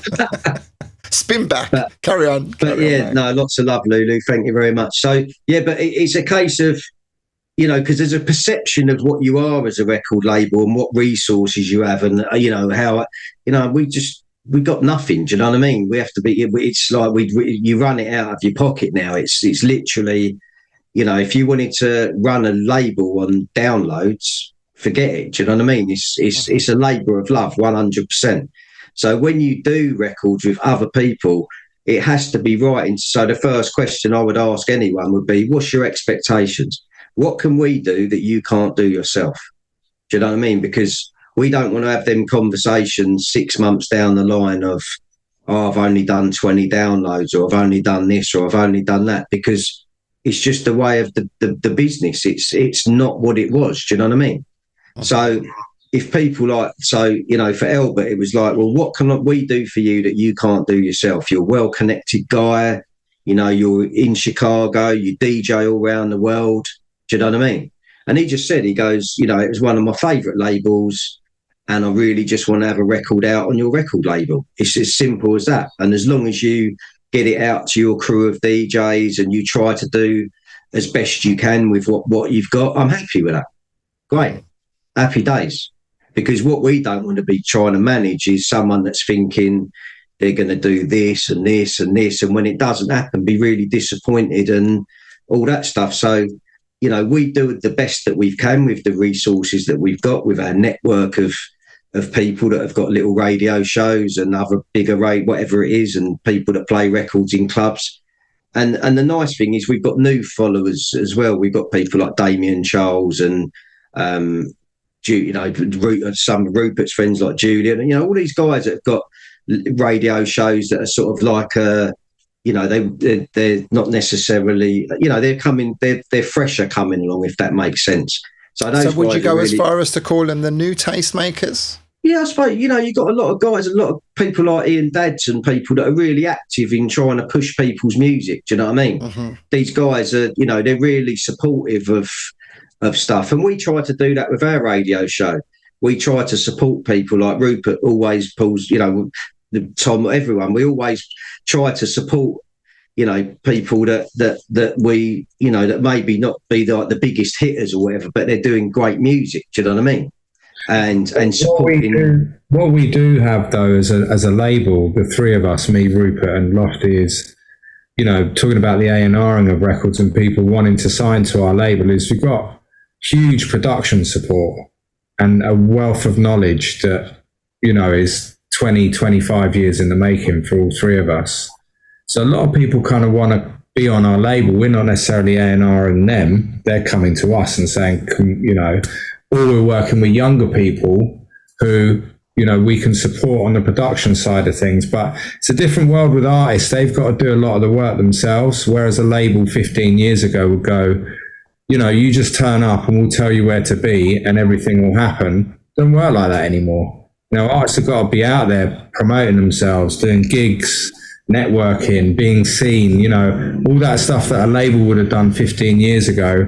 We're not doing that, because that's, you know, artists need to be doing that. It's just a different world we're in, you know. Let me ask you then, before part of this question is sending a shout out to Rob Redford in Maidstone. He's a big fan, listening in from, did I just say Maidstone? I don't know. Yeah. Would you have the desire to see a track that has potential, that needs development, to then put the work in? Or would it be like, you know what, it's really not worth the hassle, we need a finished product? Kind of coming back to what you were saying, Tom. No, it's both. I mean, people supply finished products, like Sandy Mill, who's a you know, a historic artist on the label. She's done loads of stuff on the label. We've done 3 or 4 new records with her, Lofty, in the last year and a half. And she'll send a finished master, but then she'll send the stems and we'll do mixes. Rupert will do a mix. Me and Lofty will do a mix. Other, you know, one of Lofty's up and coming producers did a mix. And it's if we see the potential, then we're going to get behind it. But getting a finished record's great as well, to be honest with you, because it's like, right, the product is finished. But yeah, we get stuck in. I mean, we spend a lot of time in the studio. I mean, Lofty kind of has to rein us in a little bit, you know, because we do spend a lot of time in the studio, but that's because we love doing it, you know. Why do you spend so much time in the studio? It's just been crazy because we always just keep adding more stuff to it. We're not going out raving anymore. That's why. So we've grown up in dark rooms. We've got to be somewhere, you know. That's what it is. But do you spend too long on a record? No. We never spend too long on a record. It's interesting that the way records are made now is they're quicker to make, but what it allows you, technology, and this is something that Lofty and me have talked about, and I know Rupert can see this because we've all worked through the changes in technology. You know, 15 years ago, Lofty had phoned me up and go, I'm coming to do a record. I want the studio for 2 days. We'd finish the record in 2 days. Warts and all, that would be the record done. Like whether it was a remix or a brand new production or whatever it was, the record would be done, and Lofty would be phoning me up going, it's going to master. The record's done. Records aren't made like that because of technology. We can make records quicker, but what we do have is longer to live with them because we can change stuff. So when we do a record with Rupert will be sending us versions, and then we'll be going, yeah, we love it, it's done, and then he'll be going, no, it's not done, and then, you know, the to and fro in the process, which is great. It's a really lovely place to be, actually, Andy, because you can live with something for a week or 2 weeks and then go, I just want to change that hi-hat, and I can do it I can make a change in 20 minutes. I don't need to book a studio. I can do it on my laptop and it's done. Do you ever butt heads? As they say, come on now, stop pissing about that it's done, or I'm not going back there, or whatever. Yeah, we do, but we're very diplomatic, and it's it's a cooperative, I suppose is the word, isn't it, chaps? What do you think? I mean, that's from where I'm standing. I think. Yeah, definitely. I think it's you have to. It's a balance. Sometimes you sort of get to a point where you've got to try and push it on and go, because we could go round in circles here. But at the same time, you've got to be listening to what people are saying to sort of think, well, let's at least explore that, to then make the decision on it without just cutting someone off. So it's a communication thing. It's that respect of each other and having to put your ego out the door, because you've got 3 people there that you always, it's not about, right, I'm doing this. Because if you're doing that, you might as well do it on your own and then just pay someone to come and do it for you. So it's very important. I think, we've just been doing, we've done a collaboration recently, because we're doing the T. coli project again. Zook's coming out again with new mixes. Y's coming out again with new mixes. Rupert's done an amazing mix, which we're getting out. We've just been doing some other versions, because it's a bit like you were saying before. What do we do? Well, yeah, some tracks are finished, but a lot of the stuff as well, like with Martha, it's being co-written, it's being produced, it's being, that's one type of project. Elbert's record is finished. Rupert's records are very much finished, just get to the point where he might come in and just want to mix it down. So there's lots of different levels to what we're doing at the minute. But like I say, I think we do get stuck in. Like I say, we got 4 or 5 things at the moment that are sort of. You mentioned the T. coli there. That'll take me right back to the glory days of giving it a spin at Soul Heaven. Was that Lyrical Al on vocals? Phil did get Lyrical Al just doing a Z-O-U-K. He got a ring. I do remember it was Lyrical Al. So let me just say, anybody that's watching, if you've got any questions for the gentleman, then do feel free to fire them in. So where are we up to now with regards to the catalogue? Since you relaunched, what's the release consistency, and how many have you released since you relaunched? I think we're up to 92, Tom, is it? Something like that. 92 of back catalogue and new material. So we kept the old catalogue numbers from the back catalogue. So we kind of started from the top and put out Diesel's record, which was the first record, wasn't it, Lofty, on Chillifunk? Yeah. So what is that noise behind you, Tommy? He's really loud now. Might be let me close the window, hang on. Are you going to close the window remotely? I thought he was just like using his mouse to close the window. Yes, so maybe you can carry on answering that for him.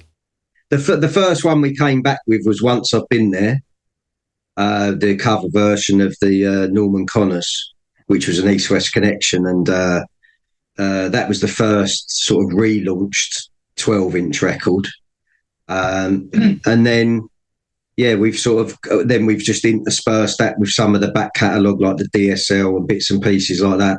And then at the beginning, we were doing the 4/4 Soul and 4/4 Tracks label, which Rupert did the Stories from the Underground EP on, and we had a couple of other bits and pieces. But we just decided to streamline everything onto one label. So the stuff that we put out on 4/4 Soul and 4/4 Tracks will be coming out on Chillifunk as Chillifunk Records as well, because hopefully it shed a bit more light on them and they'll give them another little push. So I think we're up to we've done 12 new releases, right, Tom? Since we started, 12 new releases, plus we got about another 5 or 6 in the pipeline up until the end of the year. So probably by the end of the year we'll have done like near enough 20 new records over plus 4 years. No, it's only been the last 18 months. 2 years. 2 years.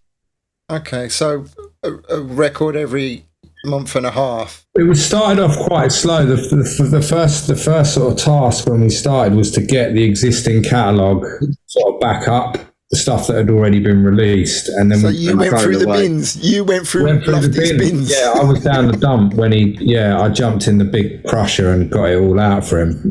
So that saves a day, and we got it all remastered, and then we put up a lot of stuff that was already available, because we sort of moved distributors and all that kind of stuff. And then we held some of it back as well. We held back some of the back catalogue for re-release, and then we started releasing the new stuff. Wasn't that frequent to start with. It was maybe one every 2 months, one a month, one every 2 months. And then end of last year, we were doing 2 a month for a few months. And then that slowed down a little bit. About 2 or 3 months ago, it slowed down a bit. And we're now back to back again. So one a month, one every 2 weeks is where we are now with the release schedule. So we released Martha's record 4 weeks ago. Albert's record's out on pre-order now. It's coming out general release next Friday. And then we've got, what have we got after that? We've got another Martha A.B. single, You and Me, coming after that. And then, we've got constant content till September now, haven't we, Lofty? Rupert's EP after that. Rupert's EP. What's your feeling? What's your feeling about that release schedule, Rupert? Do you think that's too frequent? Do you think it's not frequent enough? Being from the old school, knowing what it's like. Well, we're all from the old school, knowing what it's like to promote a record for 6 weeks. You don't have that luxury anymore, right? Okay, so vinyl days, when I was working at Swing City, we used to do 1 a month. So from the promotion campaign, test pressing, promotion, ordering the stock, promoting it, to mailing, to getting it in the shops, used to be 1 a month. And dealing with lots of represses, so it was a different kind of world. You're speaking to distributors. I was speaking to distributors, cutting plants, putting orders in, that kind of running of a record label. Sending stock out physically. So too in this day and age, no, not really. I mean, you can promote them the same.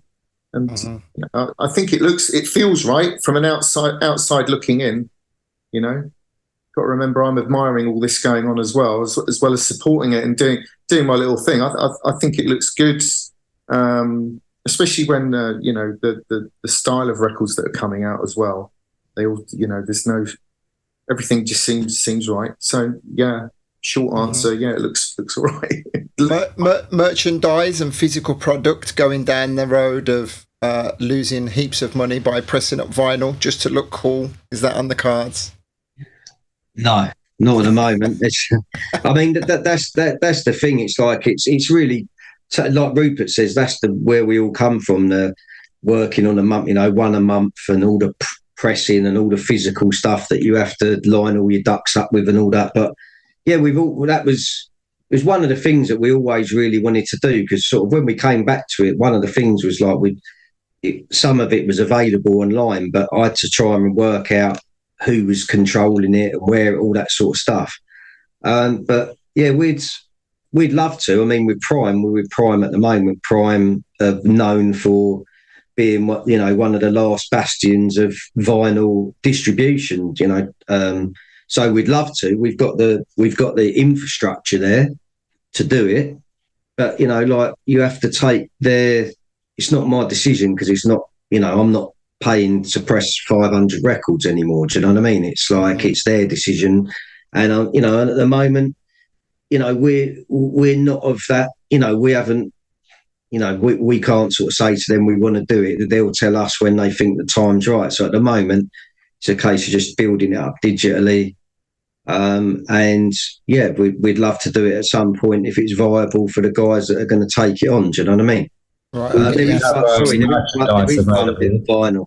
Actually, sorry, can I just say there's one bit of vinyl that is coming. Which is more of a it's a commemorative piece of vinyl, which very kindly Prime, Spencer and that are contributing towards, which is a friend of ours who passed away, Danny Rowland, who did some records with us back in the day with Danny J. Lewis and those guys, and Brett Taylor.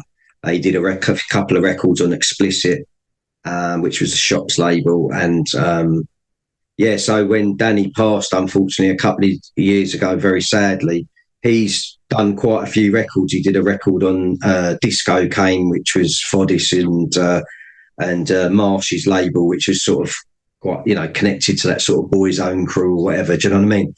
But yeah, we when he passed, I wanted to try and put together a project that was all the records that he'd done.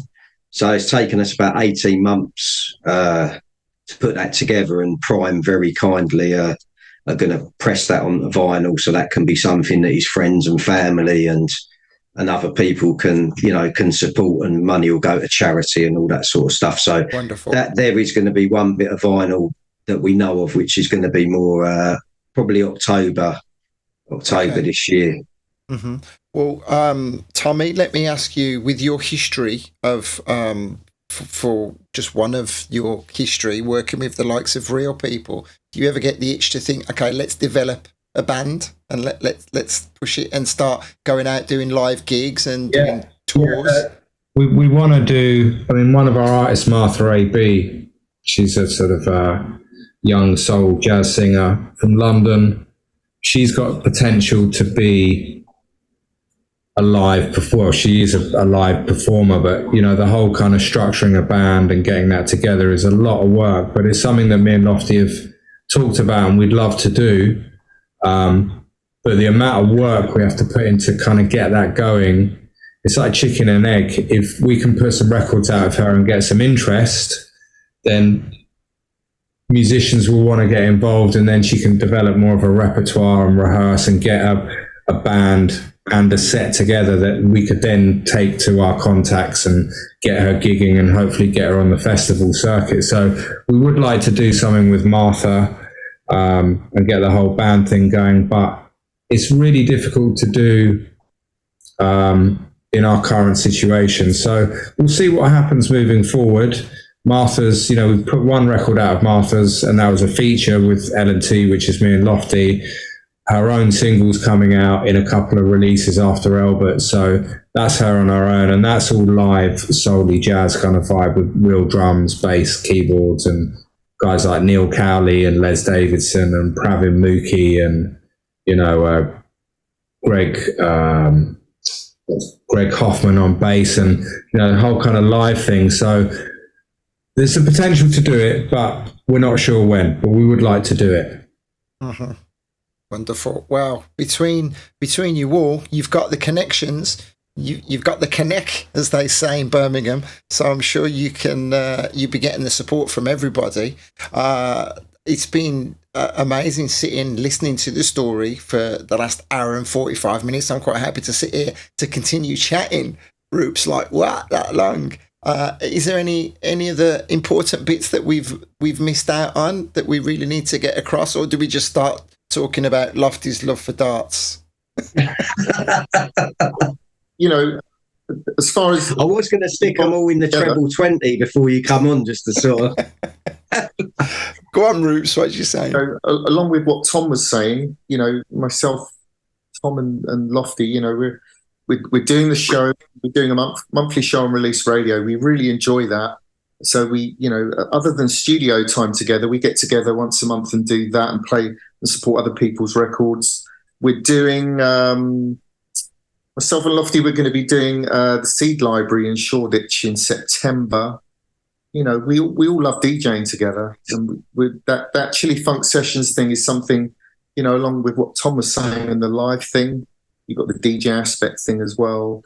You know, collectively that we're all interested. These are all things that you know, just coming naturally. We didn't ask.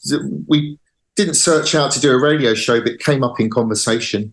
And next thing you know, we're doing a monthly show, and just starting to, you know, just moving naturally, really. Well, finally growing up, or having grown up quite a few years ago, I guess, having full-time jobs and important, having to make decisions based around that. You and I, Rupert, have spoke quite a few times about you coming to Spain and the timing's not been right.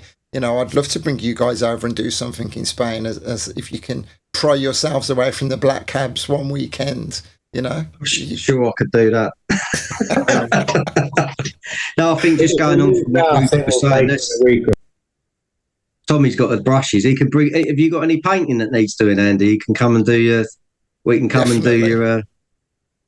But yeah, no, just following on with what Rupert was saying, I think, and what Tom was saying, the natural progression would be to, can we get another East-West connection type thing going? Do you know what I mean? Where it's like a live band and and also the Chillifunk sessions that we used to do, like that Rupert touched on, was, you know, that's what me and Bob used to do in Fabric and all these things, where you might have a musician or you might have a vocalist with you, and you just played across the board like we do.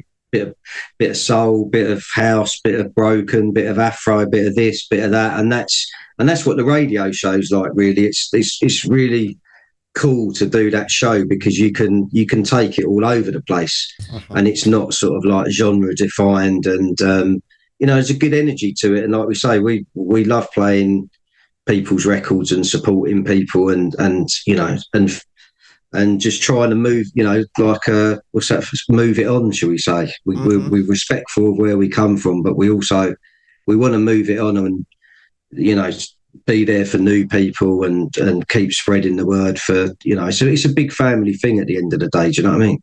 And I've got to say hello to Deli G. If you're in Birmingham, haven't I? I can't not say hello to Del.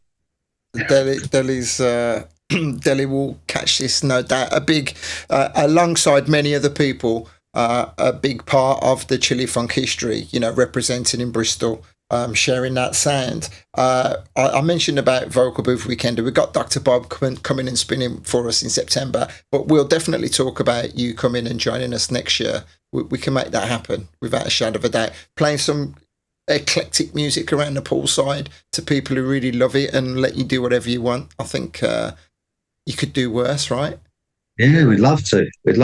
Our friend Damien in Cardiff is saying, it's been absolutely amazing. I'm about to explain to Mrs. Squire why I will be skint for a while whilst grabbing up all of the digital catalogue. So let's start wrapping this up then. Just to confirm, you are slowly getting the back catalogue available, and all the new stuff is at Bandcamp.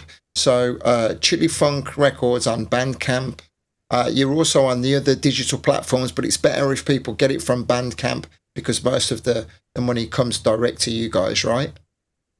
Yeah, I mean, it'd be nice, you know, like we say, for not so much, but for the artists, you know, the guys that are making the records and stuff like that. It's, you know, they can start to build up a bit of a profile in there and get people, and at the end of the day, they got a better chance of getting a bit of, you know, I'll come to you now, Tommy. A bit of recognition, Lofty. Have you got it set up so people can subscribe to you and get the entire catalogue?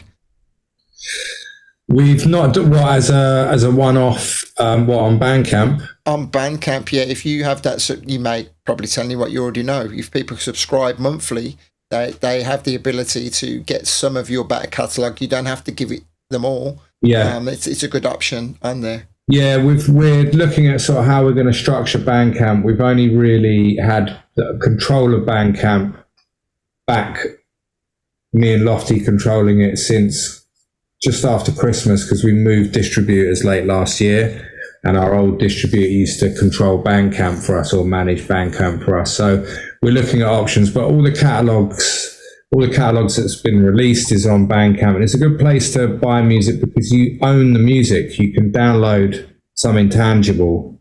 I mean, streaming's great. We're on all the streaming stores, Spotify and all the rest of it. But, Bandcamp primarily, but if you shop at TrackSource, Beatport, Juno, we're on all those DMSs. So, but Bandcamp's the one, it creates more revenue for everyone that's worked really, really hard on all the records. So that's the place to start. And then at Chillifunk Records on Instagram as well, just to kind of follow us on the socials, and Facebook as well, Chillifunk Records on Facebook as well, the usual kind of things. Just keep an eye on what we're doing. We've got a bit of merchandise on Bandcamp as well. If you want a Chillifunk t-shirt or a 44 Soul or 44 Tracks t-shirt, they're available on Bandcamp as well. So there's some stuff happening there that people can support too as well on the merchandise side of things. Wonderful. I will be going and grabbing myself a Chillifunk tee, no doubt. Or a shout out to Ben Pedro here in Spain as well. He says, a great chat. I've got happy memories popping into flying after payday to pick up the latest Chillifunk. So that's going back some time. All right then, gentlemen, I think we've covered a hell of a lot.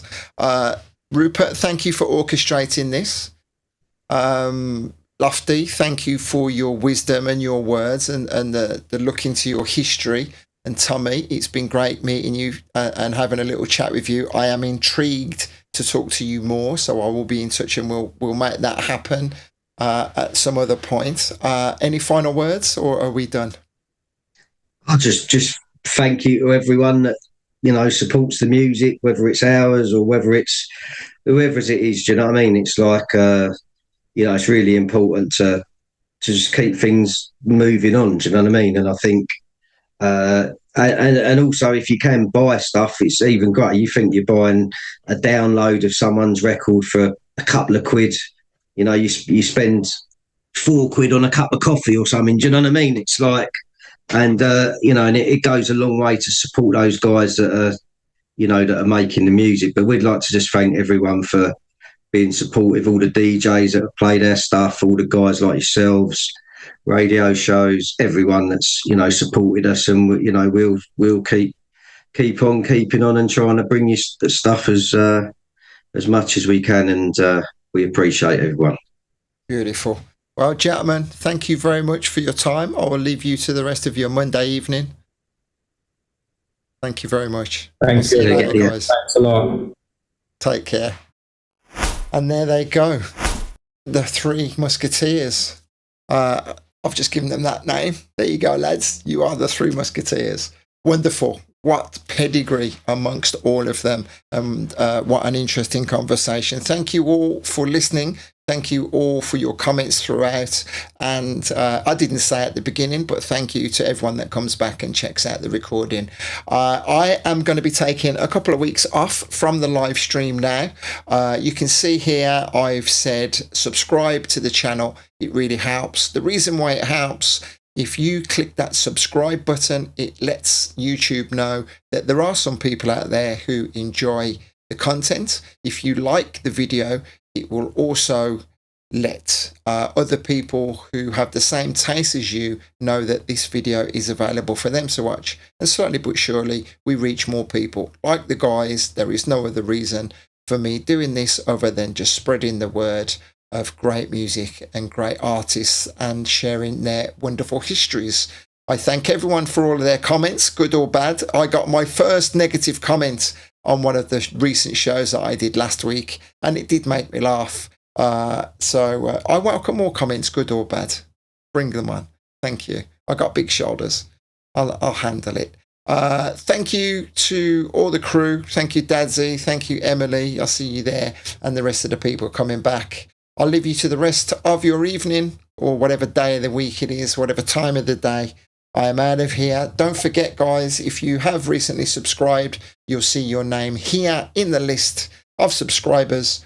All my Access crew on the right-hand side regularly supporting me on a monthly basis.